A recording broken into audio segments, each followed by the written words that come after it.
en compagnie de Stéphane Bern qui est venu nous rendre visite ici à Lille au Furet du Nord pour présenter son tout dernier livre intitulé Secrets d'histoire, publié aux éditions Albin Michel. Bonsoir Stéphane et merci beaucoup de nous accorder ces quelques minutes pour Grand Lille TV. Ce livre, vous l'avez préparé longuement, c'est la continuité d'une émission que vous aviez présentée en prime et le dimanche sur France 2 qui s'appelait également Secrets d'histoire, qui avait quand même rencontré un vif succès. C'était une manière, ce livre, de poursuivre l'aventure à votre manière? Oui, c'est une manière de poursuivre l'aventure parce que Secrets d'histoire existe donc depuis 3 ans sur France Télévisions, va continuer, je l'espère en tout cas. Et j'avais envie de prendre le temps de coucher par écrit certains de ces secrets, certaines de ces énigmes. Parce qu'au fond, c'est vrai que les gens se demandent toujours, on aime l'histoire par ce qu'elle a de sensationnel, parfois de secrets, d'histoires cachées. Moi, c'est en tout cas ce qui m'a fait aimer l'histoire, grâce à Alexandre Dumas. Et donc, je me sens pas historien, mais je me sens conteur d'histoire. Et j'avais envie de partager avec le public qui me fait l'amitié de me regarder ou de regarder les Secrets d'histoire tous les étés. Ils sont plus de 3 millions chaque semaine l'été. Et bien, d'essayer de partager avec eux ces passions pour ces personnages comme ça qui ont fait l'histoire, que ce soit Molière, que ce soit Mata Hari, que ce soit les personnalités royales, mais que ce soit aussi vraiment des Gilles de Rais, Jeanne d'Arc, etc. Parce que il y a toujours un secret qui s'attache à leurs pas et on a envie d'en savoir plus. Donc la recherche historique avance, donc les énigmes parfois peuvent être résolues, et c'est ce que j'essaye de faire, en m'appuyant, évidemment, je ne suis pas historien, sur les recherches des historiens. Et c'est ce qui fait, je crois, un récit assez circonstancié en 35 chapitres sur des personnages très variés, finalement. Vous avez tenté de rendre l'histoire un peu plus accessible, on va dire, avec justement des histoires courtes. C'est pour donner quoi, l'envie à la jeune génération de s'intéresser à Louis XIV, Henri IV?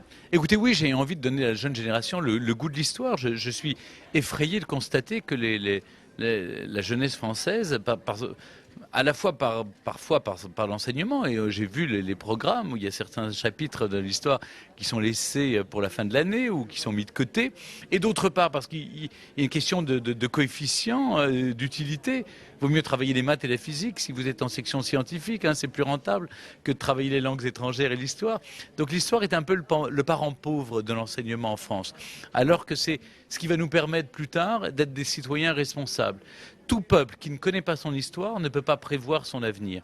Ou sinon, si vous ne connaissez pas votre histoire, vous êtes amené à la revivre sans cesse, et particulièrement les pages les plus sombres. Alors je trouve que c'est un moyen ludique, évidemment, d'intéresser les gens à l'histoire, de rendre l'histoire attrayante, amusante parfois, parce qu'il y a des histoires de passions humaines. C'est l'amour, la haine, le sexe, c'est aussi la guerre, le désir de puissance, c'est tout ça. Au fond, ces gens qui nous ont précédés ne sont pas différents de nous. Peut-être par la couleur de notre peau, quelle importance. C'est aussi ce qui fait qu'on aime la France, c'est que c'est un mélange. C'est-à-dire que l'histoire de France est un vecteur pour moi d'intégration.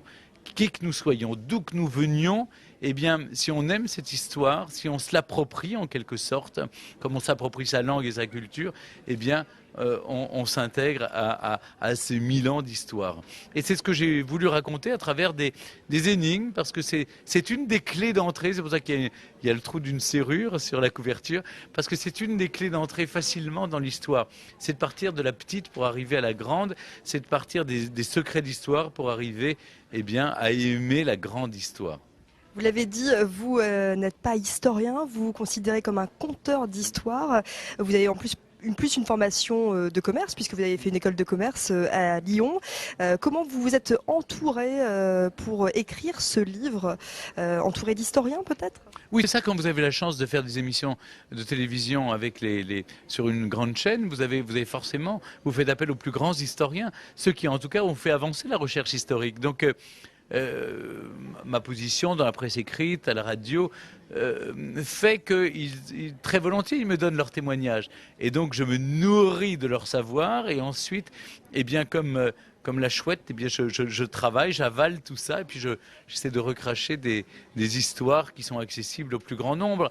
Peut-être, j'aimerais que ce livre serve à ce que le public ait envie, après, d'aller vers des ouvrages plus savants, plus précis, peut-être plus pointus dans certains domaines, en tout cas dans les domaines qui vont les intéresser. Là, c'est une espèce de pot pourri de toutes les énigmes, tous les secrets d'histoire, et ça va sans doute donner envie à des gens qui aiment l'histoire, et bien de prolonger leur plaisir en allant vers vraiment des ouvrages universitaires, des historiens, et tant mieux. Voilà, on travaille la main dans la main.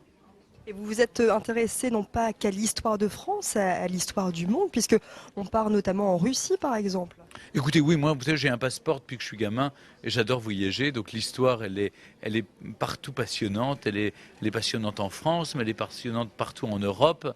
Euh, et, et- et on se tient, si vous voulez. On ne peut pas imaginer parler de Voltaire sans parler de Catherine de Russie. Donc je me suis intéressé à Catherine de Russie. Mais en même temps, si vous voulez, Henri VIII d'Angleterre est un personnage qui nous fascine. C'est Barbe Bleue. C'est et tout ça à la même époque que Louis XIV. Donc non, franchement, je trouve que y a comme ça des grands personnages de l'histoire de l'Europe qui nous passionnent. D'ailleurs, je vais continuer dans Secret d'Histoire à la télévision à évoquer les grands personnages historiques comme la reine Victoria, l'impératrice Marie-Thérèse. Cette année, on était très franco-française. L'année prochaine, on va s'ouvrir à l'Europe.